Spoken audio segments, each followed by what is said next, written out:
Hello guys, welcome back to my YouTube channel Deepa's knowledge hub. आज का topic है हमारा इकोसिस्टम। तो आज हम इकोसिस्टम के बारे में पढ़ेंगे। इकोसिस्टम की मैं पूरी डिटेल में वीडियो बनाऊंगी। इकोसिस्टम होता क्या है, इकोसिस्टम में उनके जो प्रमुख घटक है उनके बारे में बताऊंगी। वीडियो बहुत लंबा होने वाला है, इसलिए मैं क्या करूँगी, इसको पार्ट्स में डिवाइड कर दूंगी, तो आप लोग पार्ट्स में देख लेना। तो चलिए शुरू करते हैं। तो परितंत्र इकोसिस्टम होता क्या है। प्रकृति में जीवों के विभिन्न समुदाय एक साथ रहते हैं और परस्पर एक दूसरे के साथ साथ अपने भौतिक पर्यावरण के साथ एक पारिस्थितिक इकाई के रूप में अन्योन्य क्रिया करते हैं। हमें इसे पारितंत्र कहते हैं। पारितंत्र या पारिस्थितिक तंत्र शब्द की रचना 1935 में A.G. ट्रांसले के द्वारा की गई थी। एक पारितंत्र प्रकृति की क्रियात्मक इकाई है जिसमें इसके जैविक तथा अजैविक घटकों के बीच होने वाली जटिल अन्योन्य क्रियाएं सम्मिलित है। उदाहरण के लिए तालाब पारितंत्र का अच्छा उदाहरण है।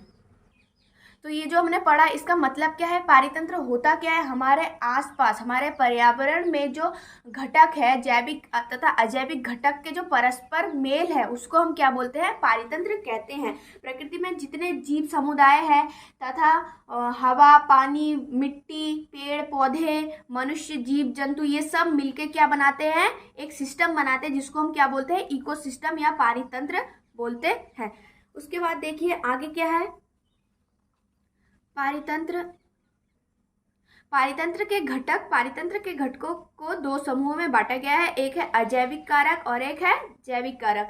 तो अजैविक कारक क्या होते हैं, जिनमें जान नहीं होती है, वो क्या होता है, अजैविक कारक। तथा जैविक कारक कौन कौन से होते हैं, जो जिसमें जान होती है, जैसे कि पेड़ पौधे, उसके बाद ह्यूमंस, अपघटक, उसके बाद जाके मनुष्य, जानवर, ये सब क्या हुए, जैविक घटक हो गए। इसको हम डिटेल में पढ़ते हैं इससे आगे। ये देखिए, ये है पारितंत्र के घटक। पारितंत्र हमने पढ़ लिया। पारितंत्र होता क्या है, हमारे आसपास के वातावरण में रहने वाले सभी जीव, सभी अजैविक तथा जैविक घटकों के सम्मिलित रूप को क्या बोलते हैं, हम पारितंत्र कहते हैं। इसके बाद ये पारितंत्र के घटक, पारितंत्र मैंने बता दिया, ये दो घटकों से बनता है, अजैविक घटक तथा जैविक घटक। अजैविक घटक में कौन कौन से कारक होते हैं, पहला है भौतिक कारक, दूसरा अकार्बनिक कारक, तीसरा है कार्बनिक कारक। भौतिक कारक जो मतलब फिजिकल प्रॉपर्टी है, जिसको हम सिर्फ महसूस कर सकते हैं, जैसे कि तापमान, इसको हम महसूस कर सकते हैं, उसको हम देख नहीं सकते। आर्द्रता मतलब नमी, उसके बाद है प्रकाश, उसके बाद है वायुमंडलीय दाब, ये सब क्या हो गए हैं, भौतिक कारक। इसके बाद है अकार्बनिक पदार्थ। अकार्बनिक पदार्थ क्या होता है, जिसमें कार्बन प्रेजेंट नहीं होता है, वो क्या होता है, अकार्बनिक पदार्थ। जैसे कि जल H2O होता है, उसमें कार्बन प्रेजेंट नहीं है, ये भी क्या हुआ, पारितंत्र का ही एक घटक है। ऑक्सीजन, कार्बन डाइऑक्साइड और नाइट्रोजन, ये क्या हुआ, अकार्बनिक पदार्थ। इसके बाद है कार्बनिक पदार्थ। क्या होते हैं, कार्बनिक पदार्थ वे पदार्थ होते हैं जिसमें कार्बन प्रेजेंट रहता है, जैसे कि प्रोटीन, कार्बोहाइड्रेट, लिपिड, ये तीनों में हमारा कार्बन पाया जाता है। ये कार्बन बॉन्ड के तहत जुड़ते हैं, तो ये क्या हो गया, कार्बनिक पदार्थ हो गए। ठीक है, ये क्या हो गया, हमारे अजैविक घटक तीन हो गए। अजैविक घटक के भी तीन मुख्य प्रकार है, भौतिक कारक, अकार्बनिक पदार्थ और कार्बनिक पदार्थ।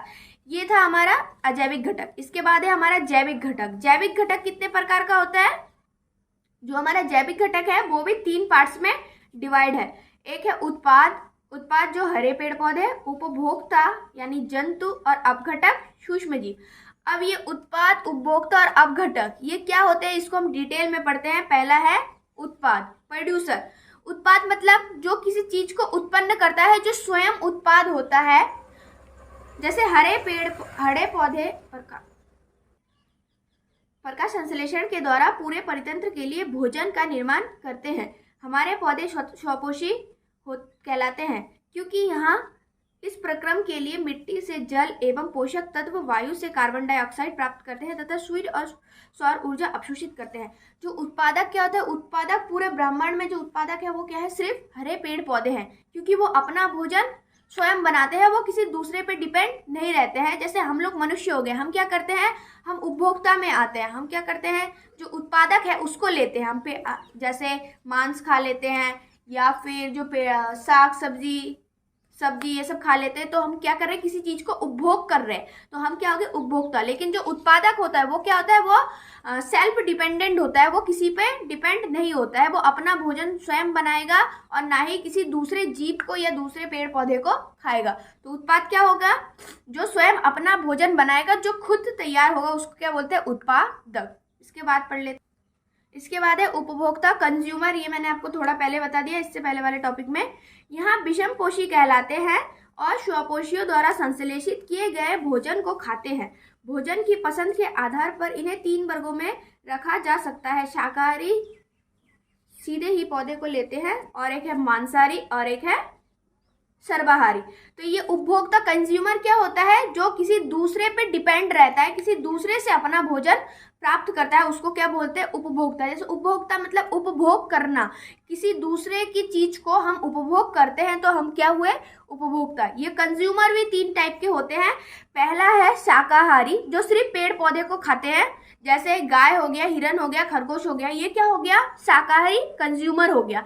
इसके बाद है मांसाहारी कंज्यूमर, जो सिर्फ मीट ही खाएंगे, मीट के अलावा कुछ नहीं खाएंगे, जैसे कि शेर हो गया, बिल्ली हो गया, कुत्ता हो गया।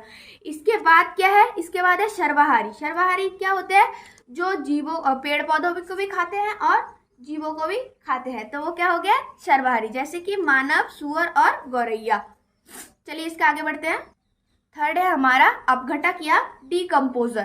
तो डीकम्पोजर क्या होता है, इन्हें मृतोपजीवी कहते हैं। यहाँ अधिकतर बैक्टीरिया, जीवाणु और कवक होते हैं, जो पौधों तथा जंतुओं के मृत, अपघटित और मृत अकार्बनिक पदार्थ को सड़ रहे पदार्थों पर अपने शरीर के बाहर एंजाइमों का स्राव करके ग्रहण करते हैं। पोषकों के चक्रण में इनकी महत्वपूर्ण भूमिका होती है। इन्हें अपरज भोजी भी कहा जाता है। डीकम्पोजर क्या होता है, जो किसी चीज को अपघटित कर देते हैं, सड़ाने गलाने का जो काम करते हैं, जो ये क्या होते हैं, सूक्ष्म जीव होते हैं, बैक्टीरिया, जीवाणु, कवक, ये सब क्या होते हैं, डीकम्पोजर होते हैं।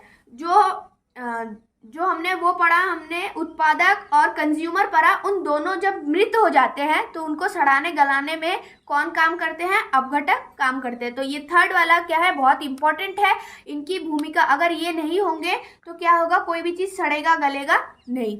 इसके बाद है हमारा पारितंत्र के प्रकार।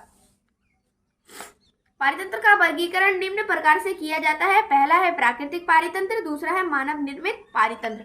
तो प्राकृतिक पारितंत्र क्या होता है, जो प्रकृति से पहले ही बना होता है, जैसे कि हमारे आसपास के वातावरण है, ये सब क्या है, जैसे घास का मैदान हो गया, ये क्या हुआ, प्राकृतिक पारितंत्र। लेकिन मानव निर्मित पारितंत्र क्या हुआ, जिसने मानव ने खुद निर्मित किया पारितंत्र को, वो होता है मानव निर्मित पारितंत्र। जैसे कि कोई तालाब हुआ, तालाब इंसान ने बनाया, उसमें मछली को उगाया उन्होंने, मतलब मछली को उत्पन्न किया। उसके बाद क्या हुआ, वो तालाब का पारितंत्र हुआ, वो क्या हुआ, मानव निर्मित पारितंत्र हुआ। आई होप आज का वीडियो आप लोगों को अच्छा लगा हो। अगर अच्छा लगा हो तो लाइक शेयर कर देना और मेरे चैनल को सब्सक्राइब कर देना। और इसके आगे की जानकारी मैं नेक्स्ट वीडियो में बनाऊंगी, तो मेरे साथ बने रहेंगे। Thank you so much.